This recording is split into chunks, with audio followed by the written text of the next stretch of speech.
Get out of my classroom. That's what I heard, loud and clear, the day I showed up at Peterson Academy. No hesitation. No chance to even defend myself. The instructor just ripped the manual right from my hands and, with the kind of grin that only a bully can wear, sent my coffee tumbling across my shirt. Right in front of the whole class, too. That's how you know you're in for a ride when the first thing they say is, "This jet isn't for kitchen warriors." And man, did those guys eat it up.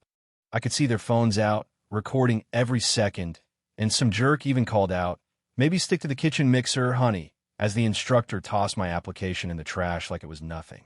According to him, women didn't have the spatial awareness or the mental strength for real combat flying. That's just science, he said, like it was supposed to be the end of the conversation.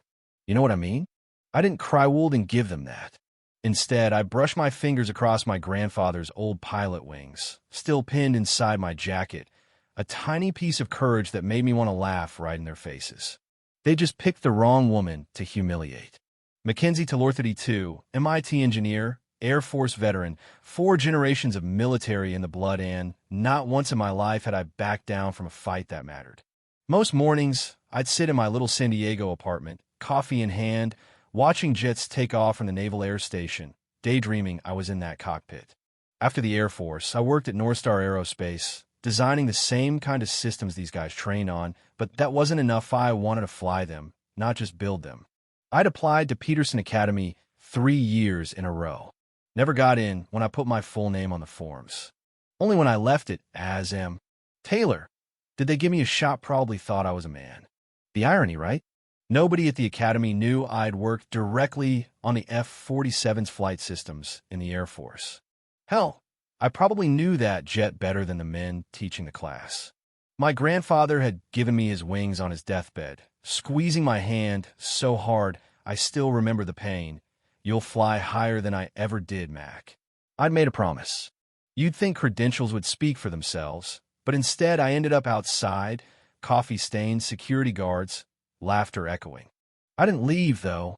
Came right back the next day, paperwork in hand, and they couldn't keep me out, not legally. That's when Ryan, a washed-out pilot turned instructor, cracked, "Didn't realize you were applying to be the admin assistant." Just loud enough for the room to hear. It was always like that, guys who'd fail themselves, taking it out on anyone they thought might actually succeed. They didn't stop at words. At the Afterburner bar, Ryan introduced me with a sneer. "She thinks she's going to fly the F-47, and his friends roared. Even my neighbor at the apartment, Bill, would roll his eyes in the elevator. "Simulator costs more than you'll make in 10 years, he'd say, like I was delusional for trying. If I ever mentioned I designed flight systems, he'd get that condescending smile. Designing and flying are different. That's why men are pilots and women are flight attendants.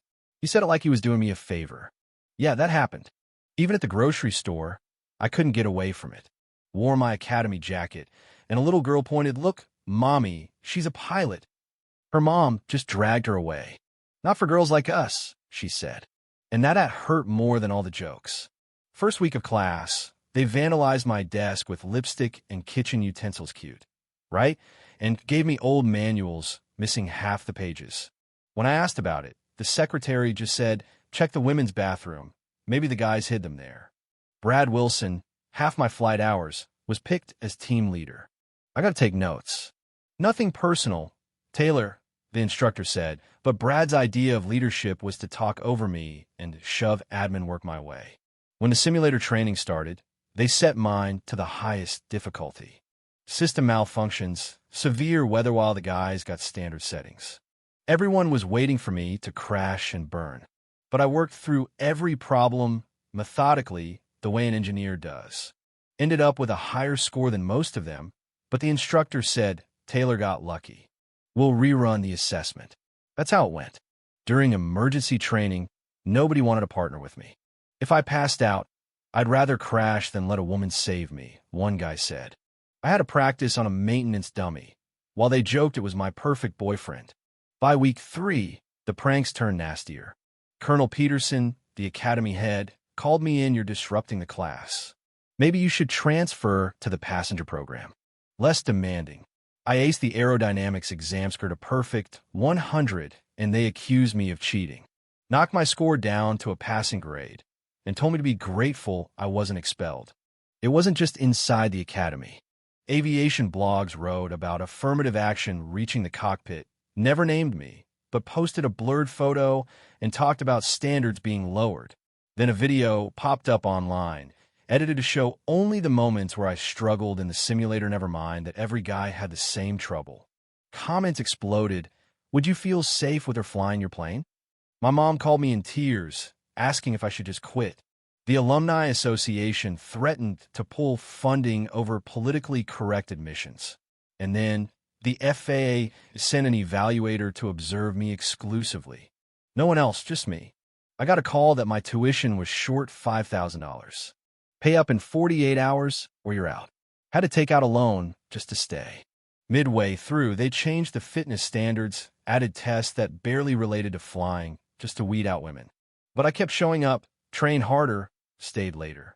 Some nights, I'd hold my grandfather's wings and whisper, not after coming this far. I'd watch the jets taking off in the darkness, tell myself it was all worth it.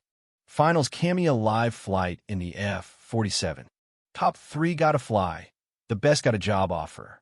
Despite my scores, I was ranked 4th. The guys picked?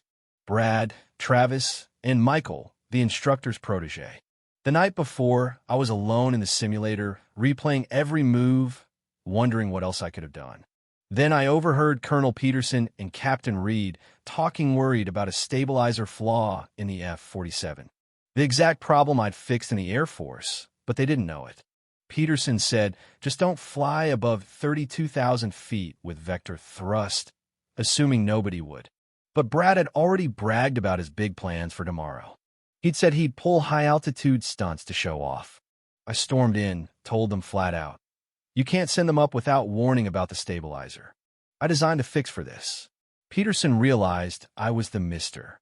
Taylor from the engineering file's the one whose solution they shelved because it came from a junior engineer. A female one, I said.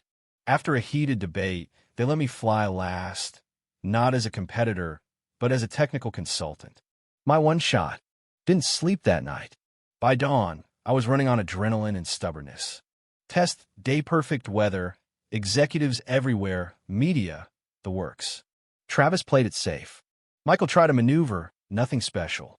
Then Brad got in, did a low pass over the airfield to show off, then started climbing right into the danger zone. I watched the monitors, saw the numbers climbing 30,000, 32,500 feet. Then he tried the maneuver, and the jet started spinning.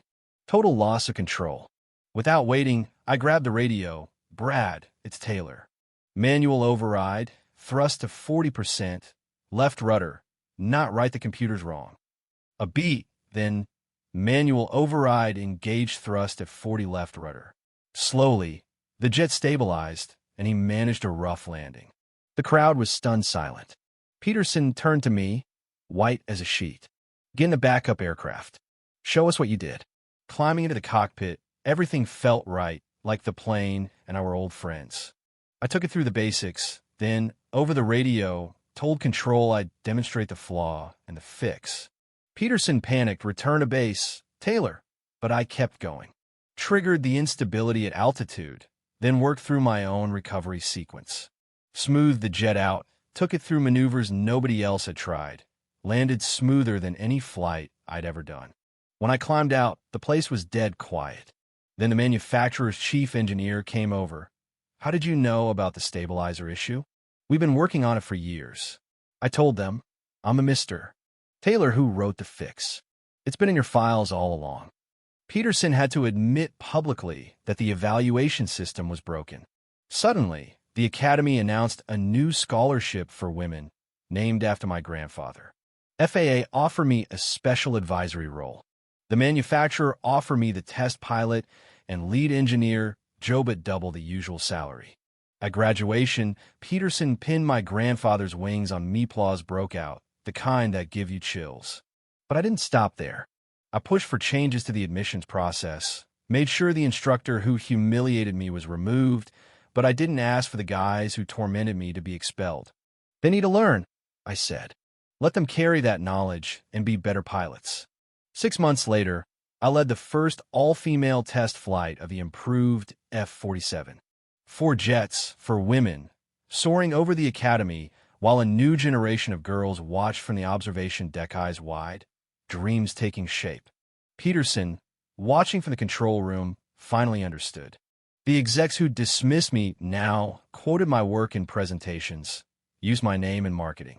Pinning pilot wings on a teenage girl at the youth program, I said, "The sky doesn't care about your gender. It only respects skill, knowledge, and the guts to keep going, even when they say you don't belong." That's real strength rising above, then reaching back to pull others up with you. As the sun set over the airfield, I thought about all the battles I'd fought to get here. Some fights, you win not with force, but with excellence no one can ignore. So, let me ask you, if you were in my shoes, would you have let them off the hook? Or would you have clipped their wings for good? What do you think, where's the line between forgiveness and justice in a world like this? Share your thoughts below. Does real change come from punishment or from proving everyone wrong with what you can do?